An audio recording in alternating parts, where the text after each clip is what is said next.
Next question is by Swadeshi Foods. Sir good evening. मेरा सवाल यहाँ पर है कि हमारा जो रेसिडेंस प्रॉपर्टी है वो जॉइंट हस्बैंड वाइफ के नाम से है जहाँ हम रह रहे हैं, और एक प्रॉपर्टी है रेसिडेंशियल जॉइंट जो हमने रेंट पे दिया है। तो हम ये दोनों प्रॉपर्टी का गिफ्ट डीड साथ में कर सकते हैं? एक ही गिफ्ट डीड में दोनों प्रॉपर्टी का गिफ्ट डीड कर सकते हैं दोनों बच्चों के नाम? ठीक है, मानो अगर वैसा आपने कर दिया, गिफ्ट कर दिया आपने दो प्रॉपर्टी को एक सिंगल गिफ्ट डीड में डाल दिया आपने। एक प्रॉपर्टी मानो अंधेरी में है, एक प्रॉपर्टी आपके सेंटा क्रूज में, एग्जांपल दे रहा हूं मैं आपको। तो गिफ्ट कर दिया, तो जो बच्चा जिसको गिफ्ट मिला अंधेरी की प्रॉपर्टी, उसको बेचना है, उसको बेच देना है प्रॉपर्टी बाद में। सर एक मिनट सर, मैं रिवोकेबल करूंगी। मैं ऐसे, हमें ऐसे करना है कि हमारे डेथ के बाद, जैसे मेरी डेथ हो गई फिर मेरे हस्बैंड अलाइव है तो तब तक भी उनके नाम पे ही रहेगी। जब हम दोनों की डेथ होगी ना, उसके बाद ही वो हमारे दोनों बच्चों को जाना है। हेलो, आपने जो बात किया है वो है टिपिकली जिसको कहते हैं कंडीशनल गिफ्टेड। यस, तो जब भी कोई प्रॉपर्टी होगी तो प्रॉपर्टी का आइसोलेटेड एग्रीमेंट बनता है, कोई भी एग्रीमेंट हो। A gift deed is also an agreement, okay, it is a contract. तो अगर अंधेरी की प्रॉपर्टी है तो अंधेरी की प्रॉपर्टी का सेपरेट गिफ्ट डीड बनेगा, और अगर सेंटा क्रूज की प्रॉपर्टी तो सेपरेट बनेगा। वो क्यों बनेगा? क्योंकि आगे उस प्रॉपर्टी का एक ही डीड होगा तो वो सेल करना मुश्किल हो जाएगा उसको।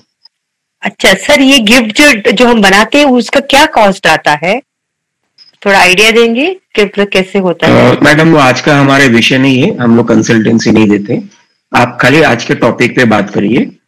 कॉस्ट है, स्टैम्प ड्यूटी है, रजिस्ट्रेशन फीस वगैरह है, वो आप अपने लोकल एडवोकेट को या रजिस्ट्रेशन एजेंट को पूछिए। That will depend on the area of the property, type of gift deed and so many other factors also. Okay, thank you. Next question is by mister Ramesh Kelkar. Namaskar. I have a typical question.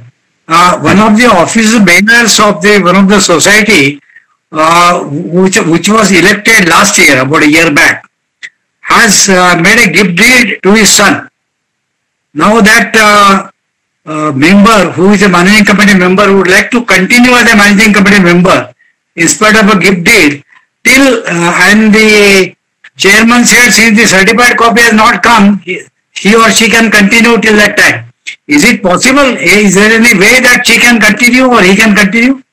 If you have executed a gift deed once he said gift deed is made, the membership is, he has to resign as a member. Yes. Now presuming on 10th January, you were the title owner of that flat. Yes. And you were the society member of that flat.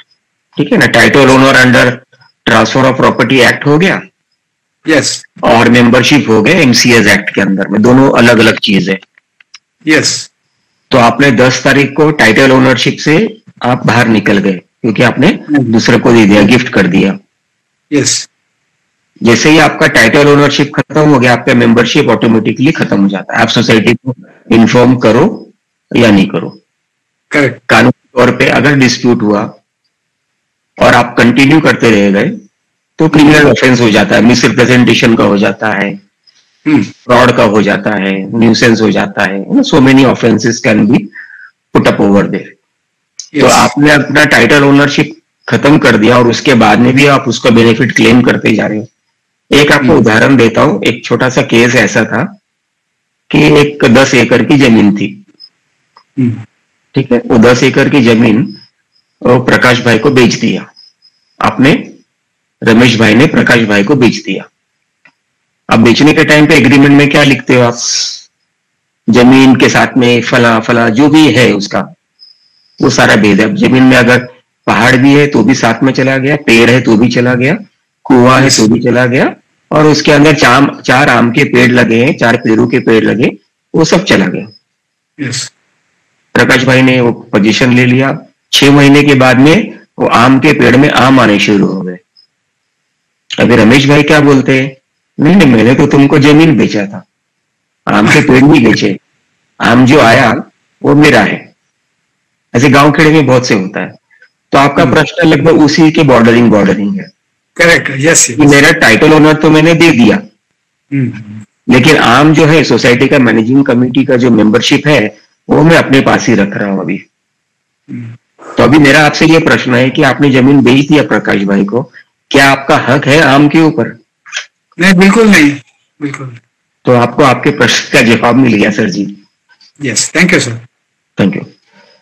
Next question is by Rubina Shaikh. Sir, I would like to know, my mom has passed away and the flat was on my mom and grandmother's name. Now, how to get it transferred to the legal heirs, that is my father and my sisters, or any one of us? The property is in joint names, am I correct? Yes, sir. Okay. तो property अगर joint name में है तो joint name वाले के legal heirs कौन कौन है वो आइडेंटिफाई करना है। फादर है और हम लोग सिस्टर्स है। हाँ, जो भी लीगल हायर है जी। हाँ, तो अगर आप ये क्लेम करते हो कि मेरे ये 4 लीगल हायर्स हैं इन दोनों के, तो आप अपने लॉयर को मिलके एक रिलीज डीड एग्जीक्यूट कर सकते हो। आज के दिन में अगर बॉम्बे में प्रॉपर्टी है तो ये सबसे बेस्ट और चीपेस्ट सॉल्यूशन है। रिलीज डीड में आप ये बता सकते हो कि प्रॉपर्टी 100 रुपए की है, 4 वारिसदार हैं, तो सबको इक्वल 4 आना जाना है क्या, या किसी को 8 आना देना है, या किसी को 30 पैसा देना है। ये जो क्लॉजेस है, कंडीशंस है, कितना कितना हिस्सा, कितना कितना शेयर रेशियो, कौन से वारिसदार को जाएगा, ये आप रिलीज डीड में लिख सकते हो। रिलीज डीड में तो आप पूरा का पूरा 100% भी किसी को दे सकते हो, प्रोवाइडेड इसमें शर्त यह है कि रिलीज डीड में जितने भी लीगल वारिसदार हैं उन सबको म्यूचुअली सहमति से एसआरओ के सामने आके साइन करना है, जो प्रोसीजर एसआरओ का है वो। तो इस ढंग से टाइटल ओनरशिप मृतक व्यक्ति का इस रिलीजर के माध्यम से ट्रांसफर हो सकता है। And can we all do it on one person's name? Like if we give a NOC, that we are okay if it gets transferred to my father? There is no question of NOC in this thing. You have to be present before the SRO. In the release deed, you will have to mention कि मैं ये मृतक आदमी के deceased के इतने legal वारिसदार हैं। Okay, you have to mention A, B, C, D. So And all have to be present at the time of any transaction. Sorry, ma'am. All 4 have to be present at the time of any transaction. Yes. Without all 4 of them being present, the release deed cannot be executed. However, if one of them is in, let us say, United States, not able to come down, so you can send him a power of attorney. He can go there, get it attested by the consulate or a local notary apostille, send it back to India, and he can execute it. The POA holder in Bombay can execute it. He can execute it in one person's name, but provided all the other people are okay with that particular clause being put in the release deed. Once a release deed has been executed, then it won't be revoked. So you need to be careful on that front. 2 properties है, महाराष्ट्र और गुजरात, तो एक ही release deed में हो जाएगा कि 2 अलग बनाना पड़ता है? As I mentioned, if you make one release deed और जब सेल करना है तो कैसे करोगे फिर आप? ओके, तो 2 है ना। तो रिलीज डीड का जो प्रोविजन महाराष्ट्र में है जी, वो गुजरात में नहीं है वैसा, उसको वहां का प्रोविजन अलग से है। अभी महाराष्ट्र में रिलीज डीड का क्या फंडा है कि 500 रुपया स्टैम्प ड्यूटी भरनी है और 1000 रुपये रजिस्ट्रेशन फीस भरना है, इसके अलावा कुछ भी नहीं भरना है जी। गुजरात गवर्नमेंट का। और कुछ तौर तरीका होगा, रेशियो अलग होगा। But it is always better कि 4 प्रॉपर्टी है तो 4 डीड बनाइए, भले वो गिफ्ट हो या सेल हो या रिलीज हो या सेटलमेंट हो या पार्टीशन हो या कोई भी डीड हो, डोनेशन डीड भी हो सकता है। So that is only for us, right? When we want to do selling out or anything. But if we want a transfer from the society, how do we go about it? We have given the death certificates and all. We have given the registered will, power of attorney. Madam, without a proper deed, without a court degree, or without a probate, or without an LA, or in your case maybe without an HIBA, the society has got no right to transfer even the membership in anybody's favor. Okay, ma'am? Thank you, ma'am. Thank you for joining in. Thank you, sir. Thank you so much. Welcome, ma'am. Next question is by Santosh साध्या। Sir मेरे question था, father है, father के बाद property है ना, actually father है, father ने कोई विल नहीं की, मदर है और उनकी 3 बेटियां हैं, ठीक है। तो फादर के बाद नेचुरली मदर के नाम पे चली गई, तो ये तीनों बेटी ने मैच्योर्ड है, तीनों बेटी आज 18 साल के ऊपर है, उन्होंने कोई ऑब्जेक्शन नहीं लिया, प्रॉपर्टी मदर के नाम पे सोसाइटी ने ट्रांसफर कर ली। उसके बाद मदर ने ना किसी एक चिल्ड्रन को गिफ्ट डीड कर लिया, ठीक है। तो फिर उसके ऊपर अभी दोनों ने ना ऑब्जेक्शन उठा लिया, जो दूसरे 2 सिस्टर्स थे ना, तो उन्होंने ऑब्जेक्शन उठा लिया। तो ये सही है क्या, मतलब वैसे हो सकता है क्या, मदर को राइट होता है क्या, फादर उनके हस्बैंड से जो प्रॉपर्टी आती है वो किसी एक के नाम पे कर सकते हैं क्या? प्रॉपर्टी आपके फादर की है, इसका मतलब फादर के पास में जब फादर ने प्रॉपर्टी खरीदा होगा तो कोई ना कोई डीड से खरीदा होगा, सेल डीड से खरीदा होगा मानो, ठीक है, करेक्ट है, राइट सर। अगर सेल डीड फादर के नाम पे तो टाइटल ओनर कौन हुआ इसके अंदर? आपको क्या लगता है कौन हो सकता है टाइटल ओनर? फादर। फादर होगा। सोसाइटी में प्रॉपर्टी ट्रांसफर कभी भी नहीं होती है, सोसाइटी के पास अधिकार नहीं है प्रॉपर्टी ट्रांसफर करने का, है ना। आप पूरा एमसीएस एक्ट देखोगे तो प्रॉपर्टी का वर्ड नहीं, PROPRERTY है, प्रॉपर्टी का वर्ड नहीं है, it is only membership, share capital of the society. Share capital of the society का मतलब क्या हुआ? प्रॉपर्टी आपकी 1 करोड़ की है, शेयर कैपिटल सोसाइटी का क्या हुआ? आपको कुछ आइडिया है सर जी? ठीक है, शेयर कैपिटल सोसाइटी का जो शेयर सर्टिफिकेट है वो शेयर कैपिटल है सोसाइटी का। आप कल उठ के अगर ये बोल देते हो कि मुझे आपका मेंबर नहीं बनना है तो आपकी प्रॉपर्टी तो हट नहीं जाएगी, आपकी 1 करोड़ की प्रॉपर्टी है। सोसाइटी को बोल सकते हो कि भाई आपका मेंबर नहीं बनना है, ये 250 रुपए का शेयर सर्टिफिकेट है, ये ले लो और मुझे मेरा 250 रुपए वापस कर दो, मुझे आपका मेंबर नहीं बनना है। लेकिन जैसे मैंने बताया कि ट्रांसफर ऑफ प्रॉपर्टी एक्ट के अंदर में आपका वो प्रॉपर्टी का मालकाना हक बरकरार है, इवन कोर्ट आपको उस प्रॉपर्टी से हटा नहीं सकता है जब तक आप देश के विरुद्ध में कोई कानूनी कार्यवाही, देश के विरुद्ध में कोई गलत काम नहीं करो, जैसे टेरर वगैरह का चक्कर है, नकली नोट छापने का चक्कर है, गैर कानूनी हथियार या गैर कानूनी देश के विरुद्ध में लड़ाई करना है वगैरह वगैरह, तो आपकी प्रॉपर्टी आपके हमेशा रहेगी। आपके केस में सोसाइटी ने मेंबरशिप मदर के नाम पे ट्रांसफर किया, आज के दिन में भी प्रॉपर्टी का टाइटल डीड आपके फादर के नाम पे ही है, मदर के नाम पे नहीं है, ठीक है। और फादर की प्रॉपर्टी जो अपना जो हस्बैंड की प्रॉपर्टी है उनके 4 वारिसदार हैं, एक बीवी और 3 बच्चे। तो फादर की अगर प्रॉपर्टी 100 रुपए की है तो हर किसी को कितना कितना मिलेगा? 25-25 रुपए मिलेगा, ठीक है। आप ऐसा नहीं बोल सकते हो कि मदर को ऑटोमेटिक आए, कानून में ऑटोमेटिक कुछ भी नहीं है। आपने किसी की जेब काटा तो ऑटोमेटिक सजा नहीं होती है, कोर्ट में जाया जाता है ना, गवाह आते हैं, पॉकेट मार को सामने पेश करना पड़ता है, पॉकेट पेश करना, सो मेनी प्रोसीजर करना पड़ता है, यहां पर भी वही सिस्टम है। तो मदर सिर्फ एक बेटी को प्रॉपर्टी गिफ्ट नहीं कर सकती है क्योंकि मदर के पास में मालकाना हक या टाइटल ओनरशिप नहीं हो अपने पिताजी के नाम पे। तो आपके केस में भी वही है जो अभी मैंने किनको बताया, शायद वो रुबीना मैडम को बताया रिलीज डेट के बारे में, वो आपके केस में भी आप सेम टू सेम कर सकते हो, सिंपल है और वही सबसे सेफेस्ट भी है। Thank you Santosh ji. Next question is by Subhash Sawant. Sir मेरे वाइफ को महारानी पूना में फ्लैट लगा था नगर में, उसमें हमने इसमें नाम ज्वाइन कर दिया मेरा, अभी वो ज्वाइंट नाम से है। अगर समझो हमें वो जो ज्वाइंट नाम जो मेरा है वो हटाना है तो वो हटा सकते हैं क्या? और इसके महारा से क्या प्रोसीजर करनी पड़ती है, खाली सब रजिस्टर से कर सकते हैं? आपने महारा की प्रॉपर्टी लिया हुआ है और अगर आपके सिर्फ मिसेस के नाम पे अलॉटमेंट लेटर है, हाँ, तो आपका नाम कैसे ज्वाइंट हो गया उसके अंदर?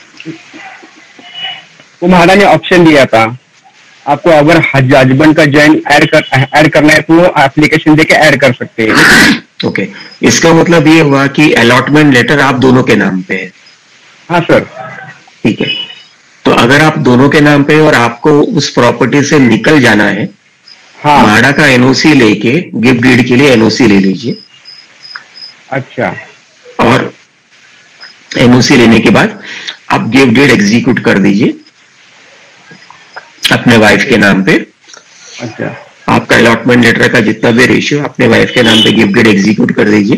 गिफ्ट डीड की कॉपी म्हाडा स्टेशन में जमा कर दीजिए, म्हाडा ऑफिस में, और वहां से ऑर्डर लेके सोसाइटी में दे दीजिए फॉर एंडोर्समेंट पर्पसेस। म्हाडा के ऑफिस में ये प्रोसीजर करना 100% जरूरी है। उसके बाद में वो जो प्रॉपर्टी टैक्स वगैरह जहाँ जहाँ पे वो जो ज्वाइंट नेम ऐड हुआ था उनको एड्रेस करना पड़ेगा। Everywhere, yes, everywhere you have to change, make changes. Income tax return में अगर आपकी प्रॉपर्टी आधी दिखाई हुई है आपने, है ना, वाइफ का है 50 रुपया, 50 रुपया आपका, अगर आप टैक्स पेयर है, प्रॉपर टैक्स पेयर है, तो आपने अपनी प्रॉपर्टी में दिखाया होगा कि 50 रुपया वाइफ का है, 50 रुपया मेरा है। गिफ्ट डीड के बाद में आपको आपके सीए को बोल के वो बोला 50 रुपया आपके आईटीआर से, इनकम टैक्स रिटर्न से हटवाना पड़ेगा। ओके सर, गिफ्ट डीड ही करना पड़ेगा उसके लिए, खाली म्हाडा को हम बोल के वो रिमूव नहीं कर सकते? नहीं, टाइटल इस्टेब्लिश करने के लिए म्हाडा का एनओसी लो, एनओसी गिफ्ट डीड में अटैच करो, गिफ्ट डीड एग्जीक्यूट करने के बाद में एक प्रति सर्टिफाइड कॉपी म्हाडा को दो, म्हाडा को बोलो अभी सोसाइटी को लेटर लिखो कि भाई ये मेंबरशिप में चेंज करो आपके रिकॉर्ड में। म्हाडा के रिकॉर्ड में चेंज हो गया, अभी सोसाइटी के रिकॉर्ड में भी चेंज करना पड़ेगा। उसके लिए सर अप्लाई कौन कर सकता है? मैं कर सकता हूँ या वाइफ कर सकती है? जो गिफ्ट जिसको मिला वो अप्लाई करेगा। Okay sir, thank you mister Sawant, thank you. Thank you sir. Next question is by Mahesh Motwani. Hello sir. Hello Mahesh ji. I was listening to the lecture. एक आपने Yes, बोला sir. Tenancy rights can be gifted. Sir can you just explain, if he is a monthly tenant, can that also be gifted, or can you just clarify? Tenancy right can be gifted only to class 1 legal heirs, अगर हिंदू है तो। Class 1 legal higher का मतलब थोड़ा सा ऐसा समझिए कि अनिल भाई वहां का टेनेंट है, लाइसेंस टेनेंट, गैर कानूनी टेनेंट नहीं, लाइसेंस टेनेंट है। अभी अनिल भाई के क्लास 1 लीगल हायर कौन कौन है हो सकते हैं? उसकी मदर होगी, उसकी बीवी होगी, वाइफ, और उसके बच्चे होंगे, और उसके पोता पोती होंगे। बच्चे में बेटा बेटी दोनों आ गए। तो अनिल भाई बोलता है कि मेरी बॉम्बे में प्रॉपर्टी 1000 स्क्वायर फीट की, बस हो गया, मैं अभी गांव जाके रहना चाहता हूं। लेकिन वो प्रॉपर्टी पे और कोई रह रहा है इस समय, तो वो अपनी टेनेंसी राइट गिफ्ट कर सकता है लैंडलॉर्ड को नोटिस दिए बगैर, क्योंकि फैमिली का प्रॉपर्टी है, और गिफ्ट करके आप उसको टेनेंट को, लैंडलॉर्ड को कॉपी दे दीजिए कि अभी आगे से रेंट रिसिप्ट मेरे फैमिली मेंबर के नाम पे आएगा by virtue of his registered gift deed, tenancy right. This again has to be registered before the sub-registrar. Of course, gift deed without registration is null and void, गैर कानूनी है। गैर कानूनी कैसे है? मतलब जैसे आपने स्टैंप ड्यूटी नहीं भरा तो सरकार को बेवकूफ बनाया आपने, रजिस्ट्रेशन फीस नहीं भरा तो चीट किया आपने सरकार को। जी। और कोई प्रश्न सर आपका? सर वन मोर, आपने बोला if a person is in jail, हाँ जी, he can sir, he cannot come out of the jail to gift, and how will he appear before the sub-registrar in person? Okay, आपने हाँ sorry बोलिए। Continue, finish off your question. Sir, I did not understand, like, how will a person, if he's in jail and he cannot come out of the jail, he's in custody, how will he sign? How will he appear before the sub-registrar in person? And what will be the procedure? Okay, जो SRO है, SRO sub registrar, his what is called as a constitutional authority. उसको खाली registering का power दिया हुआ है, है ना। मतलब मेरे सामने आओ, साइन करो, मेरे सामने अंगूठा लगाओ, मेरे सामने डिजिटल फोटो दो, तो सिग्नेचर हो गया, फोटो हो गया और अंगूठा हो गया, ठीक है।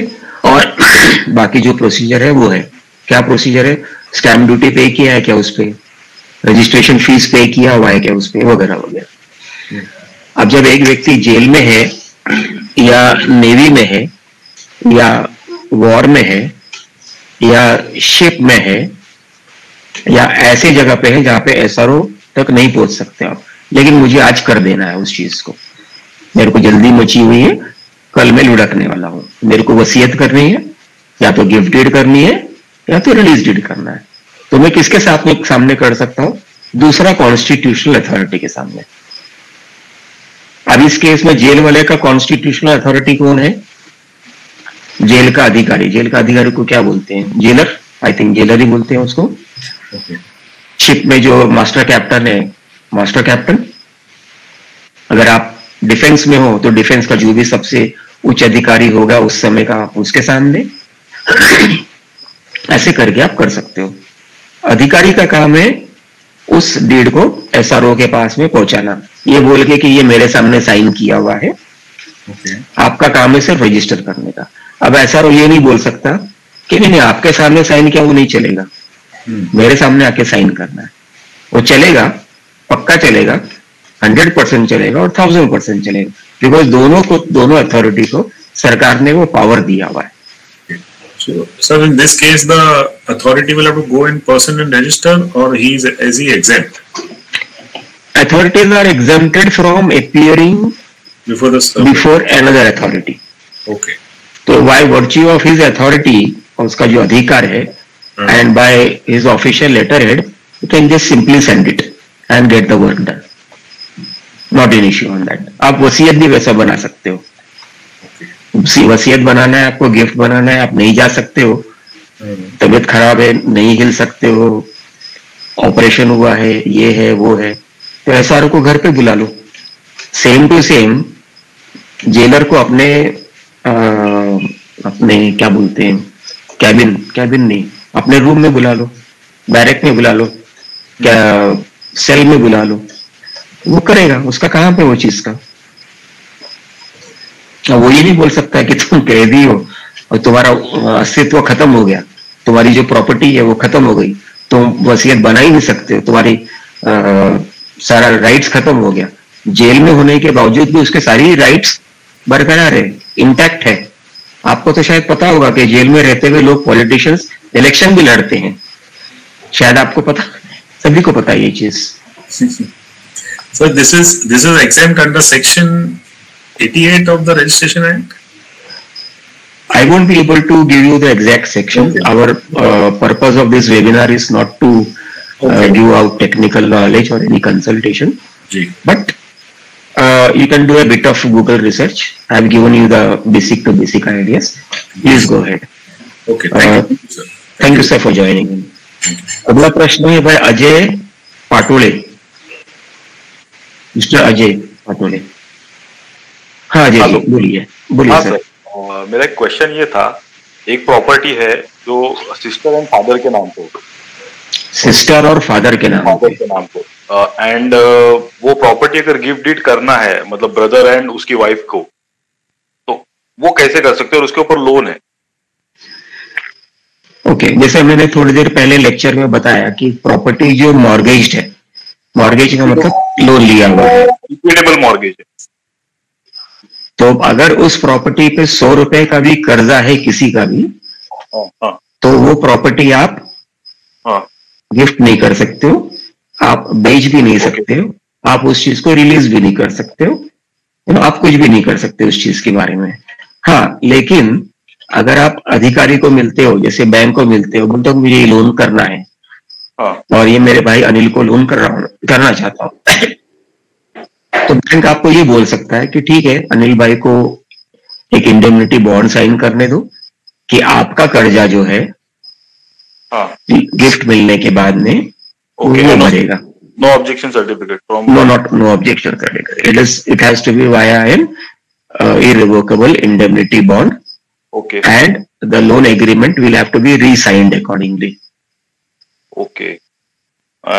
एंड बिल्डर फिर उसके लिए कोई ट्रांसफर चार्जेस मांग सकते हैं गिफ्ट डीड के लिए, प्रॉपर्टी ट्रांसफर करने के लिए?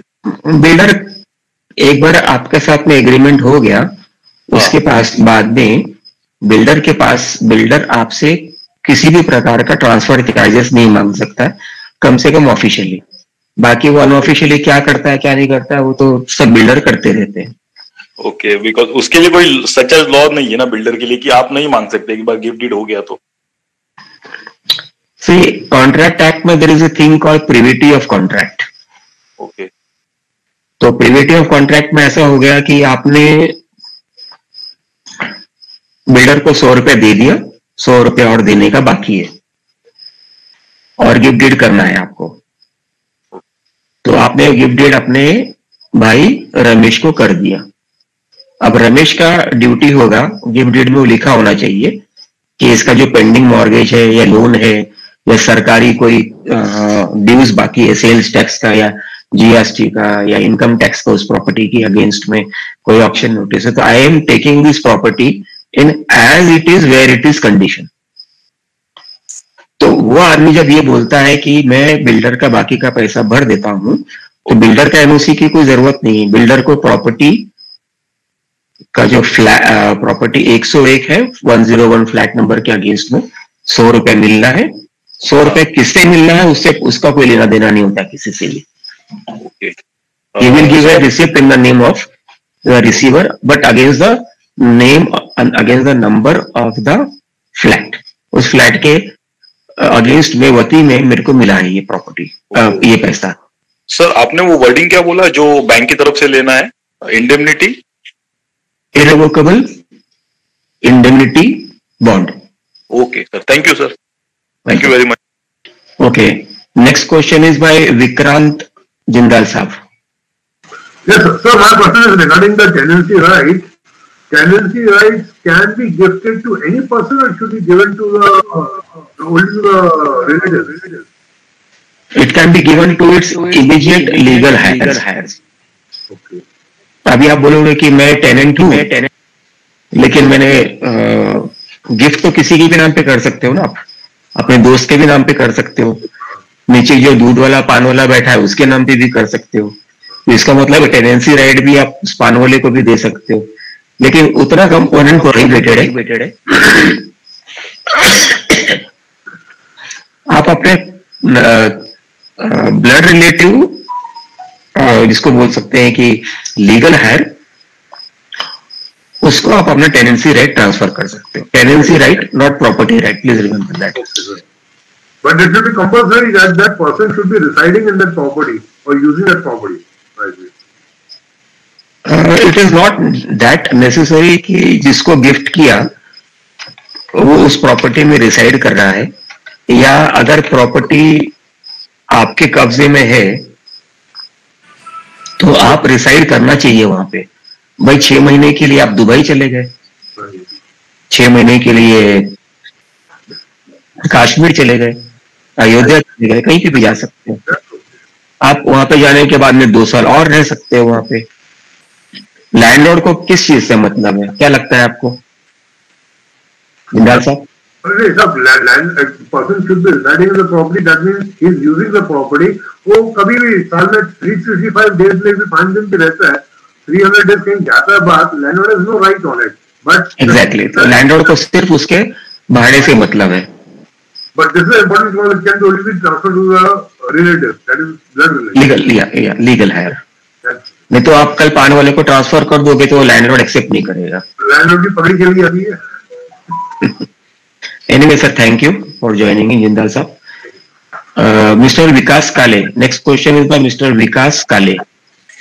तो मेरा सवाल ये है कि प्रॉपर्टी जो है वो हायरशिप बेस के हिसाब से उनकी वाइफ और उनके 3 बच्चों के नाम हो गए। हायरशिप का मतलब क्या हुआ सर जी?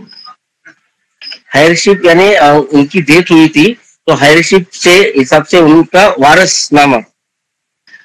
वारसनामा, लीगल हायर सर्टिफिकेट बोल रहे हैं शायद आप, करेक्ट है? लीगल हायर सर्टिफिकेट बोल रहे हैं? हाँ, लीगल हायर सर्टिफिकेट को। ओके, अभी लीगल हायर सर्टिफिकेट या सक्सेशन सर्टिफिकेट के बेस पे इमूवेबल प्रॉपर्टी ट्रांसफर कभी भी नहीं हो सकती है। Okay, legal heir certificate and succession certificate, दोनों में से कोई भी एक चीज होगा या दोनों साथ में है तो भी इमूवेबल प्रॉपर्टी ट्रांसफर नहीं हो सकती है। Succession certificate is only for movable property.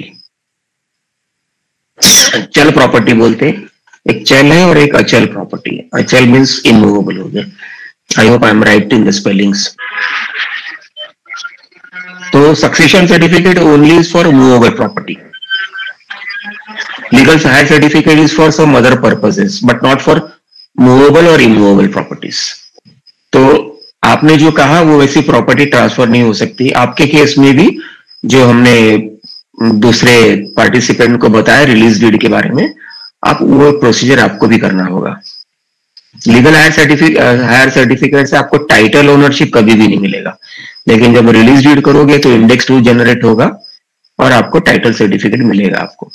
और ओके मिस्टर काले, next question is by mister J.R. Shah, CA Shah. Sir conditional gift करते हैं तो सोसाइटी में शेयर ट्रांसफर कब होते हैं? कंडीशनल गिफ्ट डीड किया तो प्रॉपर्टी इमीडिएट पोजीशन ट्रांसफर होता है। सोसाइटी के शेयर सर्टिफिकेट में नाम भी तुरंत एंडोर्समेंट हो जाएगा। लेकिन सपोज वो आदमी ने मरने के बाद सब कुछ सबमिट किया तो गिफ्ट डीड मरने के बाद में किया तो पोजीशन ट्रांसफर हुआ या नहीं हुआ? नहीं हुआ था। तो अगर पोजीशन नहीं दिया उसने लेने वाले को तो वो gift deed null and void हो जाता है। फिर जब भी आप गिफ्ट करोगे तो लेने वाला और देने वाला दोनों के SRO के सामने आना जरूरी है। नहीं, गिफ्ट डीड रजिस्टर रहेगी लेकिन सोसाइटी में सबमिट लेट किया तो प्रॉपर्टी तो ट्रांसफर हो गई ना। सोसाइटी में तो खाली मेंबरशिप रह गया। मेंबरशिप के लिए क्या किया कुछ नहीं, तो आप मेंबरशिप के बाद ट्रांसफर करवाओ, 6 महीने के बाद में, 6 साल के बाद में ट्रांसफर करवा लो, लेकिन प्रॉपर्टी तो रिकॉर्ड रेवेन्यू रिकॉर्ड में ट्रांसफर हो गई। Okay okay, thank you sir. Thank you. Next question is bye स्वदेशी foods. We'll take up 1 or 2 more questions, then we will conclude. Hello sir, मेरा सवाल ये है, अगर हम कंडीशनल डीड बनाते हैं, जॉइंट प्रॉपर्टी है हमारा, तो जैसे अभी वो सर ने जो कहा था ना, अगर वो जो डीड हमारा जो है गिफ्ट डीड हमें सोसाइटी में देने की जरूरत नहीं ना, वो हमारी डेथ के बाद ही बच्चे देंगे ना सोसाइटी में, उससे पहले देने की जरूरत नहीं है। मैं राइट? सेकंड क्वेश्चन मेरा ये है, एक मिनट में 2 क्वेश्चन नहीं ले सकता हूँ, मेरी बुद्धि इतनी तेज नहीं है 2 क्वेश्चन को याद रखने के लिए। तो पहला क्वेश्चन का आंसर यह है कि आपने ट्रांजैक्शन पूरा किया, आपके पास कोई कारण नहीं है सोसाइटी में ना देने के लिए, unless and until there is some dispute और समथिंग। आपने सोसाइटी में दिया, ट्रांसफर करवा लिया, तो आपके नाम पे मेंटेनेंस रिसिप्ट से रिकॉर्ड्स वगैरह आपके नाम पे ट्रांसफर हो जाएंगे, लेकिन वो सोसाइटी के रिकॉर्ड्स। गिफ्ट डीड किया तो रेवेन्यू रिकॉर्ड्स में आपका नाम ऑलरेडी ट्रांसफर हो गया SRO के रिकॉर्ड्स में। अभी आप सेकंड प्रश्न पूछिए मैम। हाँ, तो सर मेरा ये था कि मैं ये जो कंडीशनल डीड जो गिफ्ट डीड बना रही हूँ कि विल नहीं बना रही हूँ तो मेरे बच्चों को मिले करके लिए, तो मेरा ये था जब तक हम जिंदा है, मी और my husband as a joint owner, तो तब तक सोसाइटी में जो वोटिंग राइट्स, अटेंड करना मीटिंग, ये सब का क्या रोल होगा, किसको कौन करेगा ये? अभी मानो अनिल भाई ने गिफ्ट कर दिया लेकिन सोसाइटी में मेंबरशिप ट्रांसफर नहीं कराया, तो जिस तरह को अनिल भाई ने गिफ्ट कर दिया उसके बाद में सोसाइटी का मीटिंग अटेंड करना या कोई भी करस्पॉन्ड करना मेंबरशिप के हैसियत से वो गलत हो जाएगा। ओनरशिप और मेंबरशिप दोनों एक दूसरे से संबंधित है। ओनरशिप के बगैर आपको मेंबरशिप नहीं मिल सकता है, ठीक है? और मेंबर है और ओनर नहीं है तो मेंबरशिप भी आपका कैंसिल हो जाता है अपने आप ही। 6 महीने के बाद में 6 साल के बाद में ये पता चलता है कि आपने तो गिफ्ट डीड करके दे दिया था, लेकिन 3 महीने के बाद आप इलेक्शन भी लड़े और आप चेयरमैन भी बन गए, लेकिन बगैर ओनर के आप चेयरमैन बन गए, तो वो धोखाधड़ी होती है। It is called fraud, it is called miss representation, वो क्रिमिनल ऑफेंस हो जाता है मैम। सर मैं एक्चुअली ये बना रही हूँ, सिर्फ विल नहीं बनाना है कि आगे मेरे बच्चे को प्रॉब्लम नहीं होए, तो ये तो कंडीशनल डीड बना रही हूँ ना। I'm making this a conditional deed. In case of a death of both of us, then this deed should become effective. My children should be equally get that property.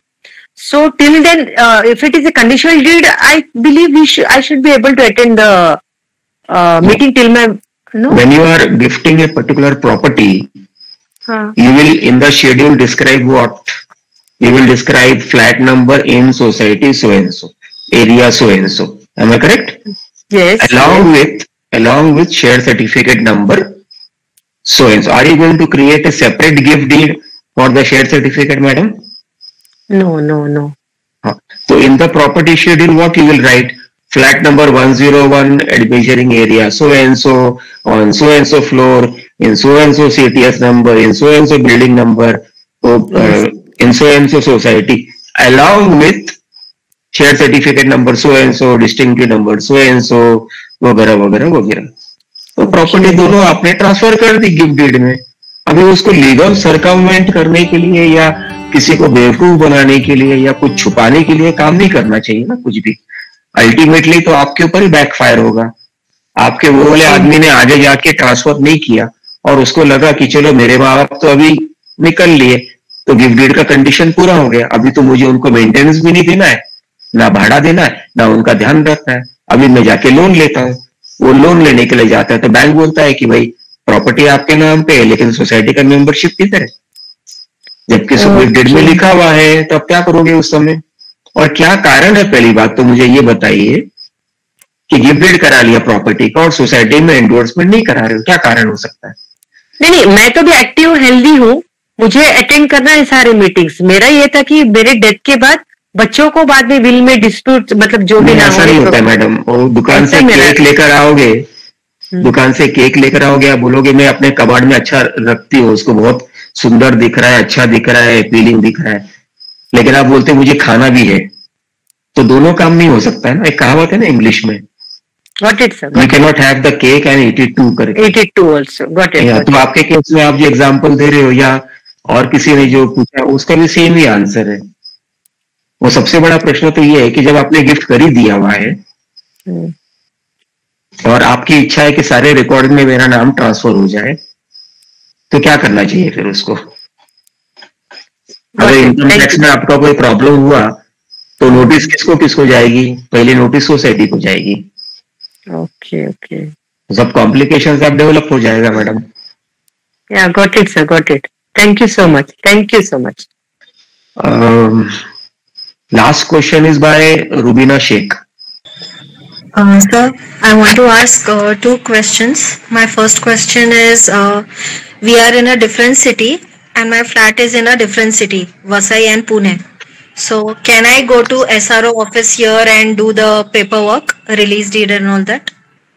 For release deed, the releasee and the releasor has to be physically present. Same with gift deed order before the SRO. Okay. तो मानो आपकी property Pune में है और आप बॉम्बे में हो तो आपको पुणे जाना पड़ेगा SRO के सामने रजिस्टर करने के लिए. Okay. या तो सेकंड ऑप्शन है बॉम्बे में पावर ऑफ अटॉर्नी एग्जीक्यूट करो अपने फैमिली रिलेशंस, ब्लड रिलेशंस के नाम पे, है ना, और उसको बोलो कि भाई मैं ये एडमिट और एग्जीक्यूट करने के लिए पावर दे रही हूँ. तो पावर यहाँ पे एग्जीक्यूट करो, पावर ऑफ अटॉर्नी, 500 रुपए का स्टैम्प पेपर लगता है, रजिस्टर करो उसको और रजिस्टर का original power of attorney Pune वाले रिलेशन को भेज दो जिसके नाम पे आपने पावर ऑफ अटॉर्नी बनाया. तो वो अपना भी साइन करेगा वहां पे और आपके बिहाफ में as your constituted attorney he will sign on your behalf also over there and he will attach the POA copy along with this particular gift deed or release deed or whatever. So we can make that and one person can also go and get it done. First make power of attorney, then make perfectly legal, and it happens all the times. Now supposing now you travel to UK and you are settled over there, but you got 10 crore worth of property over here, but you not want to come in, जैसे Covid के time पे हो गया, या मानो उधर जाके कुछ तकलीफ हो गई आपके और आप ट्रैवल नहीं कर सकते हो, या आपके बच्चे, आपके फैमिली आपको बोलते हैं नहीं इधर से नहीं जाना, या कुछ भी हो गया, तो वहां पे पावर ऑफ अटॉर्नी एग्जीक्यूट करो, NBC का अटेस्टेशन लो, यहाँ पे भेज दो, यहाँ पे आने के बाद वो स्टैम्प ड्यूटी भर देगा उस पे 500 रुपया, एजेंट उसको नोटरी करा लेगा और रजिस्टर करने को बोल देगा, आपका काम हो गया। सिंपल है, नॉट कॉम्प्लिकेटेड एट ऑल। तो और रिलीज डीड वगैरह ये सब करने से पहले अगर हमको रेंट आउट करना है प्रॉपर्टी, ओनर्स तो नहीं है, तो क्या हम कर सकते हैं कि नहीं, हमको अलाउड नहीं है? या द लीगल है, लीगली स्पीकिंग कानूनी तौर पे आप जब तक मालिक नहीं हो प्रॉपर्टी के, आप उसको बेचना नहीं कर सकते हो, आप गिफ्ट नहीं कर सकते हो, आप मॉर्गेज नहीं कर सकते हो, आप भाड़े पे भी नहीं दे सकते हो। किस अधिकार से भाड़े पे दोगे? और आपने भाड़े पे दे दिया और मालिक का वसीयत और किसी के नाम पे 1 साल के बाद में उभर के आता है, ऐसे भी केसेस होते हैं जी। तो वो बोलेगा ये प्रॉपर्टी तो तुम्हारी तो थी नहीं, ये तो मेरे नाम पे प्रॉपर्टी है, ये विल के बाद हिसाब से आपने कैसे कर दिया, आपके नाम पे ट्रांसफर हुए बगैर। तो कानूनी तौर पे ये सारी फंसने वाली बात हो जाती है। और आप ओनर नहीं हो और फिर भी प्रॉपर्टी को भाड़े पे चढ़ा दिया और आपने वहां से इनकम पे ले लिया, तो आपको उसके ऊपर फुल इनकम टैक्स भरना पड़ेगा। आपको एग्जम्पशंस या लिमिटेशंस जो भी है वो नहीं मिलने वाला है आपको। Okay, now we will conclude today's webinar. Thank you all friends for joining and supporting today's webinar. Ask one question. कौन है सर? Yes, sir. हाँ शाह साहब बोलिए, छोटा सा प्रश्न पूछिए। कंडीशनल गिफ्ट करने के बाद सोसाइटी में ट्रांसफर हो गया, उसके बाद उसको रिवोक कर दी, तो फिर क्या होगा रिवोक करने के बाद? बहुत आसान है, रिवोकेशन डीड बना दीजिए या सिविल कोर्ट में मैटर फाइल कर दो। अगर आप सीनियर सिटीजन नहीं, सोसाइटी में फिर सेल सर्टिफिकेट पे ट्रांसफर करवाना पड़ेगा। जब कोर्ट का डिग्री आ जाएगा तो अपने आप कैंसिल हो जाएगा ना सर। यानी फिर लेकिन सेल सर्टिफिकेट अपने पास रहना चाहिए कि डोनर के पास रहेगा? डोनर ने जब दे दिया तो उस डोनर के पास में शेयर सर्टिफिकेट किस हक से रखेगा? तो फिर डोनर शेयर सर्टिफिकेट नहीं देगा तो अब कोर्ट में चले जाइए ना, जब नहीं देगा तो। ये सब हाइपोथेटिकल सवाल का कोई अर्थ नहीं है sir ji. These are all hypothetical questions. Anyway, thank you all friends for attending this knowledge and experience sharing webinar. Wishing all friends a healthy and peaceful life forward. There are few questions. Thank you very much. Thank you so much, sir. Thank you. Thank you. Thank you so much. Thank you so much.